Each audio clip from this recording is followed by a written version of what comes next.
Welcome to the Defense and Aerospace Report. I'm Vago Muradian from the Center for Strategic and International Studies, and we have with us Greg Poling, who is the director of the Asia Maritime Transparency Initiative here. Greg, thanks for joining us. Yeah, my pleasure. Obviously, the Chinese, there are some folks who are characterizing what China is doing as fake islands. There's nothing fake about them. They are artificial. They're, as you and I were joking, it's right out of a James Bond movie. If 5 years ago, you'd been like, oh, they're going to build, convert these, maritime features into bases, people would have said you're completely insane. But alas, that's where we are right now. You guys watch this like a hawk. You look at overhead imagery, commercially available imagery. Now there are apparently hardened aircraft shelters on those islands. President Xi Jinping in September told President Obama that China had no interest in militarizing these islands. Talk to us about why this is so significant, what you're seeing, and how you guys found it. Yeah, so to go back to that statement from President Xi, it's worth remembering he said we don't intend to militarize the Spratly Islands. And there's enough ambiguity in that statement for Beijing to have gotten away with whatever they wanted. It was clear to us over a year ago, when they first started building military-grade runways on 3 of these islands, that the end goal was rotational deployments of military aircraft.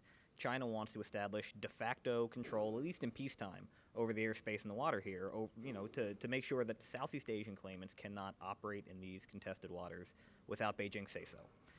If they were going to do that, this was always the end goal, establishing effective forward deployed presence of fighter jets and probably other aircraft. And now we're seeing those facilities go in.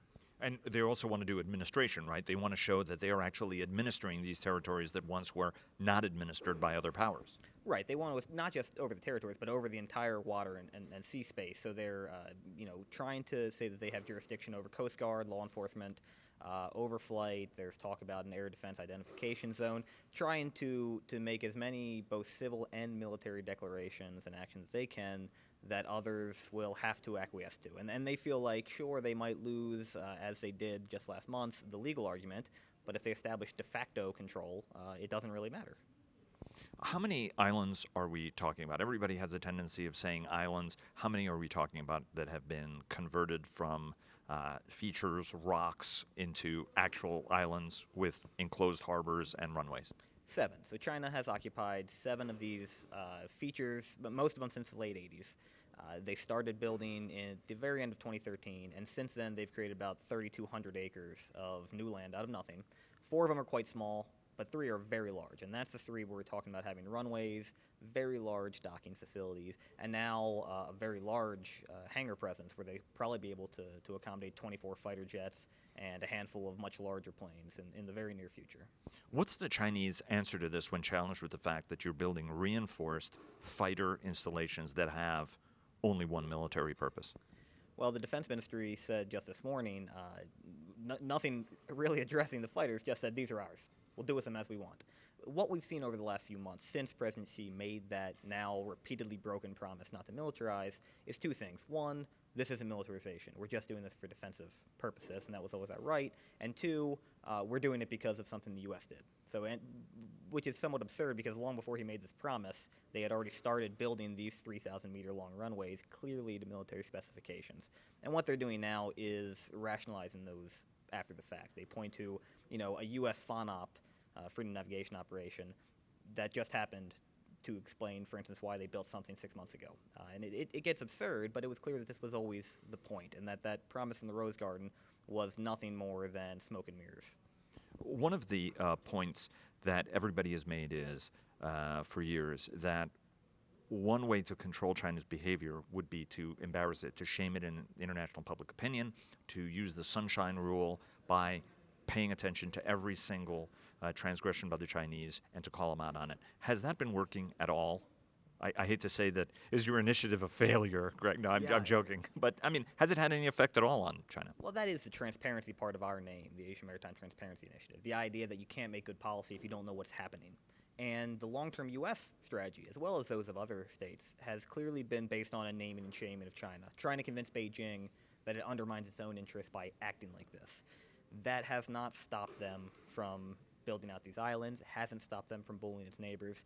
We fall into a bit of a trap here because we can't prove what might have happened without that. So how much worse might things have been had the world continued to ignore this? And I think that things would be much worse. You've got 8 Philippine Marines on a rusting out hulk on Second Thomas Shoal out there. Would those Marines still be there had the world not been watching? I don't think so. The reason that the Chinese 2 years ago tried to embargo them, and what the Filipinos did was stock a ship full of domestic and foreign journalists with U.S. Plane overhead and ran the blockade. So when the world's watching, it does influence Chinese actions. How much and whether or not it'll be enough, I think we probably won't know that for 5 or 10 years. How many other nations are doing this? Obviously, not to give the Chinese a pass on this, but the Chinese view is, well, everybody else is doing this also. So what we're doing is not that extraordinary. What are all the other countries in the region doing, and does it match anything about what similar to what the Chinese are up to? Yeah, what Beijing's doing is absolutely extraordinary. China likes to point to the other countries and say, well, they've also reclaimed land, and there is truth to that. But it's comparing, a drop in the bucket compared to what they're doing. So China has built at 7 features, 7 submerged or mostly submerged reefs, 3,200 acres of land in 2 years. The next closest would be the Vietnamese, who occupy 29 of these reefs. They've built out some additional land at 10 of them over a much longer period of time, and it accounts for about 120 acres. The Taiwanese, at the one they occupy, has built somewhere between 8 and 12 acres of new land. And the Filipinos expanded a runway back in the 70s. So taken all together, we're at, a 20th, a 30th, a small fraction of what China's done in just 2 years. And there's also a big legal difference between reclaiming additional land to expand an island and building an island out of nowhere, where you had a submerged piece of the seabed, like Mischief Reef, one of these that now has a runway, and you created an island out of nowhere on what is another country's continental shelf. What's the next phase of what the Chinese are up to? But, given all that you've studied, given all that you've seen, what sort of phase, the next sort of 2 phases as you look forward, where are we going to be, say, in 2 years? Probably in a place a little more dangerous than where we are now. Regardless of what Chinese day-to-day, decisions might be, they've engaged in a long-term strategy of building out military facilities on these islands. Once they have them complete, we'll start seeing regular air presence, PLA air presence, forward deployed in this area in the southern part of the South China Sea that we've never seen before. We're already seeing a big uptick in Navy and Coast Guard capabilities, as well as Chinese fishermen and maritime militias. So just the numbers mean that we're going to see more and more run-ins with Southeast Asian claimants. It's no longer a matter of if there will be another run-in between, say, a Chinese Coast Guard ship and a Vietnamese fisherman or a Filipino oil and gas ship. It's when that'll happen. And each time it happens, it presents the risk of escalation. Somebody might not de-escalate quick enough. Somebody might not pick up the phone when one of these hotlines is rung. That makes it a more dangerous arena. And right now what the U.S. and allies like the Philippines, Japan are doing is engaging in a level of capacity building to keep the Southeast Asians in the game, so to speak, and trying to deter outright Chinese aggression, which is a bit of a game of whack-a-mole. But those things are the short-term strategy. The long-term strategy, I think, remains convincing China that this is not the way a responsible rising power acts and that it's undermining its own long-term interests. That, again, though, is a 5 or 10 year plan, and whether or not it works really rests with Beijing more than it rests with any of the rest of us. Is there a sense on what a coordinated regional strategy has to be to sort of convince Beijing, or is this something that Beijing, come hell or high water, is going to prosecute because it sees a window of opportunity now, whereas if it projects where it's going to be in 20 years, will be a weaker, older nation? Mm-hmm. Well, it certainly sees a window of opportunity. Part of that is a perception of U.S. decline in the wake of the global financial crisis. Part of it is a sense that the Southeast Asian claimants, Philippines and Vietnamese, cannot stand up to Beijing for the long term, and that the only thing keeping spine stiff there is the U.S., so as soon as U.S. attention drifts, China will win this. Part of the regional strategy has to be to build the capacity of these regional states who are not going to be able to go toe-to-toe with the PLA, but to at least maintain some degree of presence in these waters, not to entirely concede de facto Chinese control, while at the same time deterring. And that deterring requires greater U.S. forward presence. We're seeing, despite any other complaints about the pivot or the rebalance to Asia, we are seeing a shifting of forward-deployed naval presence out there. We're seeing new rotational deployments in places like the Philippines and Australia. So we are seeing a boost to U.S. capacity to deter. The question is, can we maintain the political will to do so over what is probably a 10-year challenge?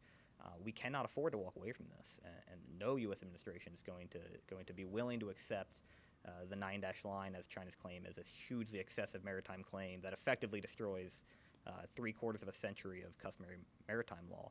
So the only other alternative is this, to play this long-term game of chicken and hope that Beijing blinks first, hope that it cares about its reputation and cares about being a norms enforcer rather than a rules breaker. Greg Poling of CSIS's Asia Maritime Transparency Initiative, thanks for joining us. Yeah, my pleasure.